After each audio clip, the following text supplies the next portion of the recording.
What's up, everybody? It's the Junkyard Dawgcast. I am Jake Rowe with Dogs 24/7, and with me, Kipp Adams. Rusty is out on assignment out in San Antonio, Texas, eating good Mexican food and covering the All-American Bowl.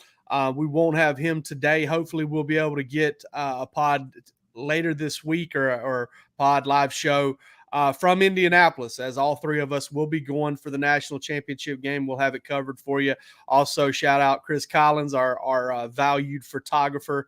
Threw an extra R in there. Photographer. He will also be there. So Dogs 24/7 is going to have you flat out covered out at the national championship game. And real excited about it, man. And Kipp, we were both up in that press box at the Orange Bowl. I didn't know what to expect going into that game. I've written that several times since the game, but Georgia dominates. And I guess real quick here, since kind of Rusty did the post-game pod or the post-game show, quick thought, just one quick thought on the national champion. On the Orange Bowl. Well, I guess it was all right that they showed up after all. I think we both kind of agreed that given the fact that Georgia was in that unique situation of coming off a loss, overall, the fan base, it was not 100% positive going into the game. And I think Georgia was able to kind of shut that noise out and focus on playing their game. And I mean, it seemed like, it was good for them that they showed up. I think there was a reason after all. They played Georgia football, and I think that you saw some guys that were healthier, and I think it had an impact on the game just having basically, your whole team available. So obviously a different outcome than the SEC championship game. And I think the line of scrimmage, we always talk about that when we're trying to break down games, how important it is. I just think the difference of depth and talent on the line of scrimmage was very apparent very early in that game. And that kind of set the tone for how that game was going to go. Yeah, I don't think there's anything there I can disagree with. I would say, obviously Michigan's not the same as Alabama. They're very different football teams. I still think Michigan's a really, really good football team. And I think Michigan just ran into a really bad matchup with Georgia. And really all Georgia had to do was do a good job against that pass rush. Because I felt like the only shot Michigan really had was to blow up the game with those edge rushers and to keep it a low-scoring game, because I just never saw Michigan putting up a lot of points against Georgia. And Georgia did a lot better than I thought they would. And I had the inkling that, you go back to the first Alabama matchup in Will Anderson. Will Anderson had a good game. He had a sack and 2 tackles for a loss. One of those sacks came well after the game was out of reach. I think Georgia was trying to, get back in it 14 points down. Will Anderson comes up with something. Listen, I got a man crush on Will Anderson. I think he's tremendous. I think he's a phenomenal football player. But Georgia did a great job with that edge rusher. Okay. Michigan had 2 of them, but Georgia wasn't healthy with Jamari Sawyer yet either. So I didn't really expect Michigan to come out and wreck the game, but I felt like that was their shot. And Georgia just dominated on the edges. Aiden Hutchinson did some things. He got some pressure and did some things, but David Ojabo did nothing. And then Aiden Hutchinson, basically, was a shell of what he was against Ohio State and some other really good teams. And that's what allowed Georgia to get where it got. And then you put everything else into play. And the number one thing that I take away from it was, when you look at production, when you look at the play, Georgia had the best 2 edge rushers on the football field that day. Nolan Smith and Trayvon Walker had tremendous games. They were very impactful. They had double-digit pressures. They had a couple of sacks. Should have had more. Nolan Smith had a forced fumble. Trayvon Walker had a tone-setting block take on that went viral. You look at it, a million different ways. Georgia had the best 2 defensive end, outside linebacker, edge players in that game. And Kipp, I think that's a good segue to this game, because when we start talking about Georgia, Alabama, that's the number one key for me. It's not, hey, who's going to cover Jameson Williams? Georgia can commit resources without John Mechie, as heartbreaking as that is that he's not going to play, and I really hate it for the kid. because him and Jamison Williams and Will Anderson and Brian Robinson and Bryce Young are 5 of my favorite players to watch. You don't get to really talk about it if you cover Georgia. I don't get to talk about how much I love to watch all these different guys because I'm not going to be a homer about it. I'm not going to be one of these guys that's like, oh, well, he's man crushing on this guy for Georgia. I love watching Brock Bowers play. But when I talk about other teams, there are certain guys that I have a lot of respect for, and I just named all of them off for Alabama because they're all studs and really good players. But with John Mechie not in the fold, I think Georgia can commit some resources and kind of keep Jamison Williams at bay. But can they get pressure on Bryce Young? And it's going to come down to, like Kirby Smart said yesterday, Kipp, winning those one-on-one matchups. Definitely. I mean, that's the key. Quarterback pressure on both sides is going to dictate this game.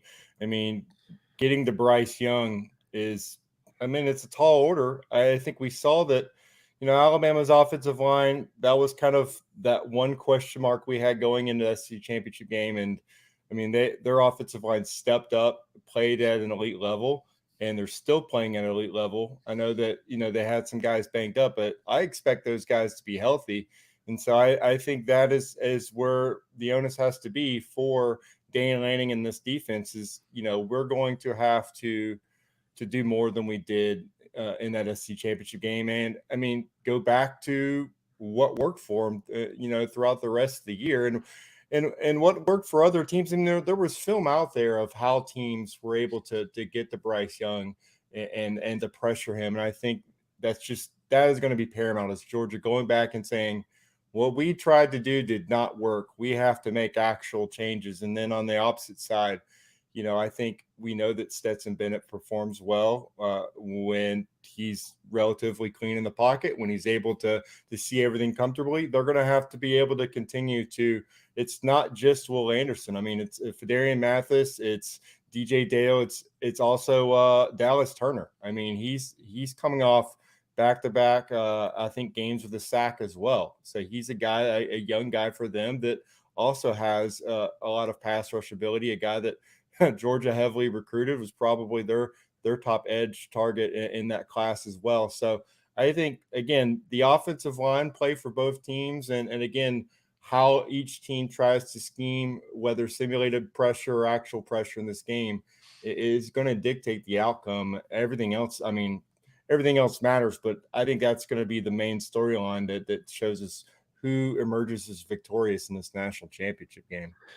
Obviously, Georgia's favorite. I believe that line now is at 3 points. It didn't matter a whole lot for them last time when they were favored double that amount. But I do think some things have changed for this game, Kipp, and one of them is something we're bringing. I brought up with the John Mechie thing. Is Georgia? I think net is healthier. I mean, Georgia definitely net is healthier. I mean, Kendall Milton's back. Chris Smith is much closer to 100%. And for those of you who still listen, I'm sorry, I got no patience for this. For those of you who still have not figured out the targeting rules, okay, Chris Smith is good for the whole game. All right, he went out in the first half. He will be the second half will finish out his suspension or his ejection, and he will be available 100% for the national championship game, provided he does not get himself ejected again.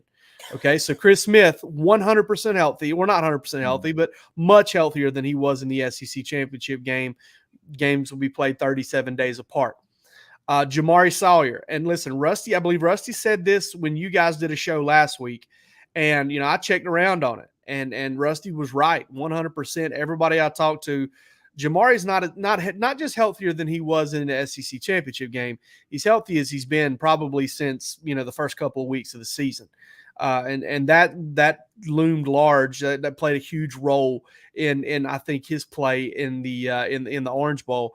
And Georgia is Brock Bowers may be a little dinged up. Kirby says he's been dealing with that all year.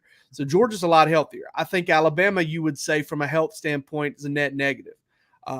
Brian Robinson is healthy. Okay, and he looked great. I mean, looked awesome against Cincinnati. But no John Mechie. They're dinged up on the offensive line. They're still a little dinged up at cornerback. Josh Jobe may not be available, probably won't be available. We'll see how that goes. And Jalen Armour Davis is dealing with a hip injury, one that he was also dealing with in the SEC championship game. But I think on by and large, when you look at kind of the matchup, I think Alabama's not quite as healthy. So that's one difference. But Kipp, the one I want to look at is, and I can't get over it because you just don't hear Nick Saban do this very often, the yummy rat poison. And I do think there are some people picking Georgia for this game, but it's nowhere near the same narrative and conversation that it was last time. Not will, but can Georgia benefit from a different narrative this time around? Can they get some yummy rat poison? I don't think there should be any lack for motivation and humble pie that's already been dished out to this team coming off the SEC championship game. I don't think what happened against Michigan has any impact on this team coming into this game being overconfident, because they've already been dealt a defeat by the hands of Alabama. They've already they've gone out there and allowed their defense, allowing over 500 yards and 42 points. They allowed 24 more points than they'd allowed to any other opponent in a game this season. I think for the defense, that should automatically be right there, front and center, that film watched over and over again as many times as they're doing film session. They have the exact game to put on there and say, we have to perform better than this. We did not play up to our standard. And offensively, Georgia's a team that does well when everything's kind of going on schedule. So that's still kind of the question mark. When things don't go according to plan, how does Georgia's offense react? I think we've seen a Georgia offense that is able to build solid leads and kind of just lock in and basically run the clock out, knowing that they have, over a 2-touchdown lead. In tight games, you have to play a different form of offense. That's still kind of the question mark. And I think if you're Georgia, you look back and say, we were having some success running the football, and we need to go back to that and know that regardless of what happens early on, we can run the football, and we need to stick to our offensive game plan and not get off the rails a bit. Because, when they were up 10-0 and running the football, it all seemed well. And then, Alabama came back. They couldn't stop them defensively. And I think that's when they started to get away from what they've been able to do and have success with. So I think for the offense, it's just that they have to go back and know that when they're playing according to their own game plan and not looking at the score, then they can accomplish what they want to offensively. They have to kind of have tunnel vision a little bit there and not panic when things start to maybe, go differently, either offensively or defensively. They can't let the box score dictate how they're going to run their offensive game plan. Yeah, and you mentioned it, humble pie. And listen, you'll never convince me. You'll never convince me. The more, and I saw it against Michigan. I think the Michigan game only solidified my thought process on this. You never convinced me that Georgia didn't go up 10-0 in that game. And to an extent, I'm not saying they gave up or thought they had it in the bag, but I think they exhaled a little bit. I think they lost some focus. And then you get slapped in the mouth with a blown coverage. You fall behind 10-7.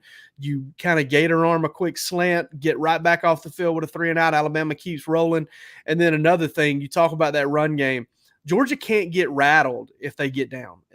The same Georgia team that came back and tied it at 17 has to play that same way whenever they're down by 14, because, listen, you can put a lot of it on Stetson Bennett, and Georgia had chances to get back in that football game and make plays, and Stetson didn't make those plays. That's on him.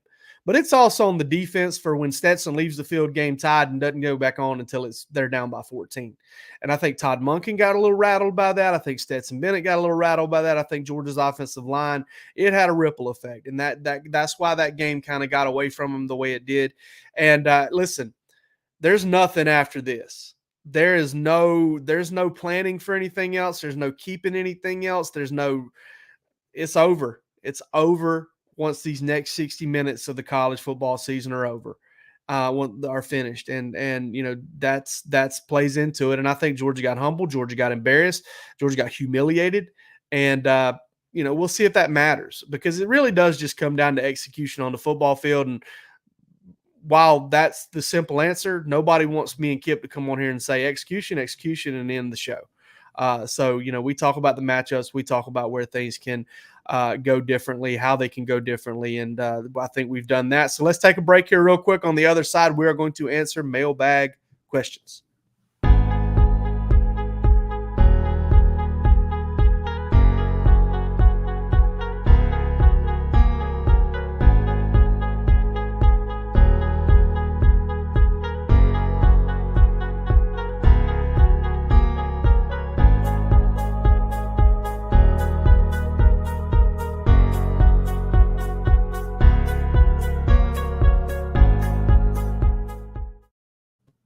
All right, Kipp, you go first. Liberian Dog.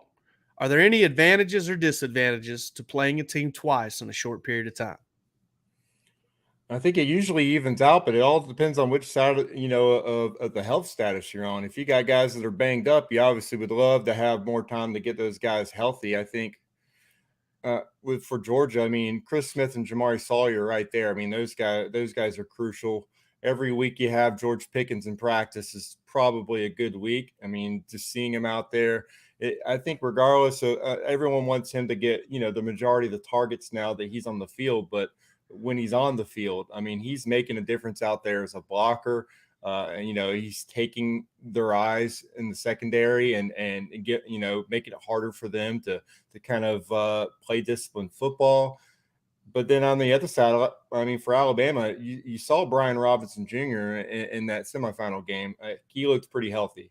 I know that playing Cincinnati, everyone talked about that being a non-Power 5 opponent, but that was a different offense than what we'd seen from Alabama. I mean, they adjusted that, if you don't have John Mechie out there, what were they going to do? That was the question mark. And they kind of went to a familiar form of football for Georgia, a rushing attack that was completely dynamic the entire game. And seeing that healthy Brian Robinson Jr., I mean, for Alabama, that's a different aspect. And for Georgia, that's something else now that you have to go back and prepare for. Is this the Alabama we're going to see?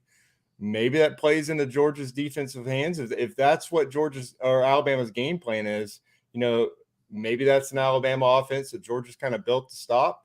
But at the same time, it does seem like both teams, got some guys back that they needed. And I mean, it's overall maybe slightly net positive for Georgia that they're playing so soon, because obviously Alabama's got guys in the secondary that are out. But I think it's not really a huge impact, because you're not going to be able to get anyone else back that you didn't have before. Yeah, and you've also got a pissed off Georgia team that got humbled, and that's why it's tough to win rematches. And Georgia's been in this situation before. Alabama's been in a similar situation as well. They've actually been there in the national championship game a little longer between rematches, whereas Georgia turned right around and played Auburn a few years ago after getting their break speed off. Star Wars Dog, what do you think UGA will do in the front seven to slow down Bryce? Normally I'm a defender of a defensive coach whenever you're pressing guys at the line of scrimmage and you're kind of reacting to the quarterback and his movement in the pocket, and you're trying not to give it an easy way to escape. I'm not that way with Bryce Young. I think you got to come get him. Yeah, I mean, I'm not meaning necessarily with the blitz. You do have to blitz, and you do have to blitz wisely and creatively. But I think this whole idea of holding up the end and not letting him out of the pocket and all that, you got to go, because listen, if you play it perfectly, he may get out of the pocket anyway. Just come get him. Turn Nolan Smith, turn Robert Beal, turn Trayvon Walker, turned Tramel Wildflower and Channing Tindall whenever he comes off the edge, Quay Walker, N'Kobe Dean. Turn them loose. Get the edge pressure and scramble to the football, because that's the vulnerability there for Bryce Young. And you saw Georgia do it a lot better in the second half. And I don't know if it was I couldn't tell you if it was an adjustment or if it was just guys doing a better job winning the one-on-ones or maybe more discipline. I really don't know. But you saw Georgia do a better job of it, and they put Bryce Young on the run on third down in the second half, and he struggled with that. He struggles when he's got to give some ground. Most quarterbacks do. Almost all of them will. So you got to make him give some ground, and you got to win those one-on-ones. You got to pick your spots and blitzing. I think the more interesting part of this for me is, how do you take away the easies for him? Because if you look back at that first half, one thing that did kind of bite Georgia a few times that you didn't necessarily expect was, I saw Jordan Davis when I went back and watched that game, and I saw Devontae Wyatt when I went back and watched that game. I saw him get some quick pressure up the middle, but the ball was out immediately. How do you take away that easy throw, make him hold on to it a little bit longer, and let the pressure affect him a little bit more, if not sack him? So those are some things I would definitely look for in this game. But I go back to Nolan Smith and Trayvon Walker. Those are the two horses. Those are the two 5-stars. Those are the two guys that when you signed them to get after the quarterback. They got to do it. They got to beat guys one-on-one. Trayvon's got to win his matchups against guards. Evan Neal's a tough matchup for either one of those guys. So You got to get your matchup and win it. All right, CBT SPRK 41. I'm sorry, I don't really know how to say it any other way. No, that's a lot of characters there. Kipp, do you think UGA staff held anything back for a potential rematch once the game got away from them in the SEC championship game? And that's really hard to imagine. I think that, at what point was the game truly out of hand? When Alabama, no, I just I don't see it. I mean, Alabama went up 21 points at one point in the fourth quarter. There's 12 minutes left in that game. I think if we're talking about the fourth quarter with 12 minutes left, Georgia going to a different playbook or pulling guys away at that point, I mean that's just football. I don't think they're saving anything at that point. I think was the game lost at that point probably, but I don't think you're holding anything back and thinking about a rematch because you're thinking about are we even getting in the college football playoff? So at that point, I think they're just thinking about the game in hand, trying to get back and trying to win some battles on offense and defense so they can take that with them and hopefully be able to play in the college football playoff. At that point, nothing was locked in. And we all kind of assumed. But after that game, and there was at least that shred of doubt that maybe Georgia doesn't get invited, and obviously they did, and here we are. But at that point in the game, you can't play with thinking you have that mulligan and you're going to get another chance to play Alabama again. So you don't coach like that, and I would be shocked if they had that thought that let's get away from this playbook and save some plays for the national championship game. I mean, you don't save anything because you're not guaranteed another game. I mean, even in the game against Michigan, they're out there. You got guys, you got halfback passes from Kenny McIntosh. I mean, they're not saving that play for Alabama. They utilize it then because they wanted to get to the next game and be able to play again. I just don't think that's a coaching style that Kirby Smart would want from his staff or he would ever tell them that mentality. He hasn't coached like that before. It's just saving plays for another opponent. I mean, you might be able to do that when you're playing a non-conference opponent early in the year and you're getting some young guys in, but when you're playing, comparable opponents, you don't pull any punches. You go out there and you try to win the football game until that last whistle. And so that's exactly what I would expect out of Kirby Smart. Will they have some new looks for Alabama? I mean, they've had time to practice. They've had plenty of practice sessions. They got a couple more. I mean, I don't think they're going to go out there with the exact same game plan from the SEC championship game. Both teams are going to come out there probably with some new looks. That's what it's all about. And I think, talking when Stetson Bennett said the same, we don't expect both teams to come out there and play the exact same football. We have to practice and prepare to play our football. And then when you get on the field, you react to what you see.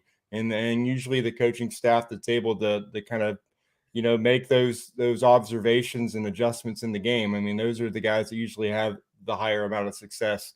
I think these are two of the best coaching staffs in doing that. So to answer your question, I'll say no. They didn't hold anything back. They just got whooped that day. Yeah, didn't hold anything back. Went for it on, right there in the goal line situation there on fourth down. I think, there was a time in that game where I thought Kirby might could just be like, all right, listen, let's keep this thing close because we're in the playoff anyway. And I never thought Georgia got into that mode. So I don't think they held anything. I mean, obviously there's some stuff they probably didn't get to in the game plan. There's some stuff that Alabama hasn't seen. I mean, there's no way to run everything in Georgia's playbook on one Saturday, no matter when it is, or one game day. So there's definitely some stuff that Georgia's got that Alabama hasn't seen. And the same is true vice versa, both offensively and defensively for both teams. And you'll probably see some of that in this coming game. Hunker down. How does Georgia's D slow down Young to Williams? You change up the looks. Okay, you harass him at the line of scrimmage. You act like you're going to harass him at the line of scrimmage, and you bail. You bracket him. You roll coverage his way. You do some things to take away the inside. You rob underneath. All of those things, I think, are stuff that Georgia needs to pay attention to, and Georgia will do to try and shut down Jameson Williams. And I think Georgia's going to expend some resources to make it happen, because I believe when I look at this game, and I was telling somebody this morning, I think Georgia's going to work really hard to keep Jamison Williams from beating them. And if that means spending some extra resources and extra attention, they'll do it. Now, if they can do that and then have whoever's on the other side, whether it's Darian Kendrick or Keely Ringo, and their linebackers and their safeties, win their one-on-one matchups and keep Ja'Cory Brooks in check and keep JoJo Earl in check and Cameron Latu and Jaleel Billingsley, then Georgia's got an excellent chance to stop Alabama and win this football game. But I do think at the very least they're going to spend some extra resources on slowing down Jamison Williams, and Alabama's going to have some stuff that is going to be designed just to get him open. You saw it even against Cincinnati. They run those stacked formations where they basically pick off a defender and throw the quick slant to Jamison Williams. It doesn't really result in a big play, but it's a way to get a fast guy the football, and then you've got to tackle him. Will Georgia drop a guy underneath that when they see that formation and try to rob that route? I really don't know, but you throw a lot of different looks at them, but you throw looks at them that you can execute. And I think Georgia threw a lot of different looks at Alabama last time, but they also had John Mechie to deal with, and Georgia didn't execute them at a high level. So you go out there and you do what you do best and what you execute best, and maybe spend a couple extra resources at kind of making sure you've got tabs on Jamison Williams, and you definitely don't bust the coverage against him. Make him earn everything he gets. Kipp, let's both answer this one. QDawg22, if blank happens, Georgia wins the game. What you got? I love this one. I think we've kind of talked about it. I think getting to Bryce Young's the key. So I'll say this: if Georgia sacks Bryce Young 4 times, they win the game. I think 3, you got a 50-50 chance, but they get home 4 times against him, they'll win the game. They weren't able to get to him once, in the SC championship game. You look at that Cincinnati game, they were able to get to him a couple times. It affected them. They got a turnover out of it. Georgia against Michigan, you look at how that game unfolded. They were able to get home. Did they have 4 sacks in that game? Texas A&M, they sacked Bryce Young 4 times in that game. I just think that's the number. If they sack Bryce Young 4 times, then they're able to force him to turn over the ball. They get home enough. I think that means they're having success with their game plan as far as pressuring him, and they're able to get a turnover out of it as well with another hurry. And again, that'll be crucial in a game like this. So I think that 4 sack mark for me is the key stat I'm looking for. If they get home 4 times, then they're going to win the football game. I agree with that, but I'm going to say turnover battle. If Georgia wins the turnover battle, Georgia wins this game. They've lost it the last 2 times. That's in terms of the 4 games that Georgia's played against Alabama under Kirby Smart, I want to say they've won the turnover battle maybe once, and I think that was the 18 SEC championship game, because I can't recall Georgia turning it over in that game. They turned it over on downs with a fake punt, but I can't remember them turning it over in that game. And I know they turned Tua Tagovailoa over a couple times in that game, but otherwise they haven't really won the turnover battle. And I think that's big for this Georgia team, especially the way it's built, the way it's put together, and the fact that these 2 teams are as evenly matched as they've been when Kirby and Nick Saban have coached teams against each other. I think that's a big one. Let's jump into these comments here real quick and get knock one out there. All right, Brett Gaffney. With Pickens being back and Burton being healthy, do we take more shots downfield against young Alabama DBs? They seem to have PI problems. Seems like a win-win. Either we get a catch or a flag. I like that. I like that philosophy. I think you've got to do what you can to isolate a guy one-on-one, and you take your shot. And I thought, before Stetson, I believe it was before Stetson threw the first pick to Brock Bowers in trying to go to Brock Bowers in the SEC championship game, I thought they should have taken a fade route shot to George Pickens. They didn't, because I thought he had some one-on-one coverage there. I think Georgia does need to take those one-on-one shots. And Jermaine Burton showed you. Listen, that wasn't the way that was drawn up. The way Jermaine Burton caught that 57-yard touchdown pass against Michigan. Stetson did a good job with pressure in his face of identifying a one-on-one. He heaved it up, letting Burton make a play on the ball. And when you say make a play on the ball, the first thing you think about is, hey, my receiver is going to out-jump their receiver. That doesn't have to be that way. And Jermaine Burton showed you why. he deked the guy into kind of stopping and slowing down, and then he went and got it, and that turned into a big play.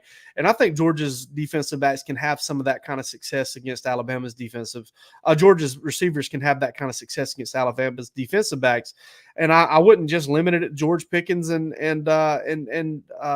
Jermaine Burton. I would say A.D. Mitchell. I would say Marcus Rosenby-Jack Saint, maybe even Ladd McConkey. I think Georgia can have that kind of success just getting the ball downfield and pushing it there. And let's jump into one more question, Kipp, and we'll give you the honors here, and we'll see which one Jordan picks for us. We got Jordan. Would you try to jam Williams at the line and throw him off? I'm actually surprised Georgia didn't try more press against him in the SEC championship game. But in this instance, knowing that they're down one of their top offensive options, I think you can get away with still not doing it as long as you don't expect the other guys to beat you. I think that's going to be kind of the key in this game is, did Ja'Cory Brooks, can he make big plays against Georgia's secondary? Slade Bolden, even Cameron Latu. These are guys that they're going to have to utilize more because Georgia's going to focus on Jamison Williams now. I think if you bracket him, I think you got a better chance. So if you're using Chris Smith back there to help out, I don't think you necessarily have to really jam him at the line of scrimmage. And you definitely don't want to make the mistake of him getting a free release and getting down the field. That undoes everything you're trying to do defensively when a guy like that breaks free. He's that one guy, what he brings to the table and how he can beat your secondary. We've already seen him do it before. I think at this point, you just make sure you have a couple guys on him and they don't break coverage. Busted coverage was the whole storyline of the SEC championship game. If everyone's doing their job out there, they had a pretty good game plan in the secondary. It was, you can't have guys falling down. You can't have guys missing their assignments. So I don't think you have to, but you can mix it in a little bit more because you should be confident in knowing that the other guys Alabama has on the field, the younger guys, they're talented guys, but they're not John Mechie. And so, again, you focus on Brian Robinson and Jamison Williams, and you make the other guys beat you. Absolutely. I want to point this out real quick. Georgia is scheduled tomorrow to have a press conference with Todd Monken, with Dan Lanning, with James Cook, Kearis Jackson, Quay Walker, and Nolan Smith. So that's a lot of folks. That's a lot of transcribing. Luckily, the college football playoff does that for us, which is awesome. And a lot of talking, a lot of quotes, a lot going to be going on tomorrow. Make sure you tune into Dawgs 24/7 to see what those guys have to say, and we'll have it covered for you. I know, Kipp, what day are you going to Indianapolis? Saturday. You're going Saturday. I will be in town on Friday. I believe as of right now, team arrivals are in person. So I'm going to be there for that. If not, I love a good hotel stakeout. I was involved with a couple of those down in Miami. I don't know how I'm going to feel about them in Indianapolis with it being in the teens. A lot more comfortable when I was chasing iguanas all over the park and nice. Doing all that stuff. It was a lot more fun when there was yachts to watch fly by or swim by, I guess, or float by in the bay. But they're going to be a little different there in Indianapolis. But hopefully we can get some red hot shrimp cocktail, good steak. Maybe 2, maybe 3, who knows? And we'll enjoy Indianapolis Lucas Oil Stadium. Listen, folks, a lot to be excited about. January 10th, Georgia's in this game. Georgia's got a chance to do something that it set out to do in the preseason, and we'll have it all covered for you over at Dawgs 24/7. But for this episode of the Junkyard Dawgcast, he's Kipp Adams from Dawgs 24/7. I'm from the same place. Y'all take it easy.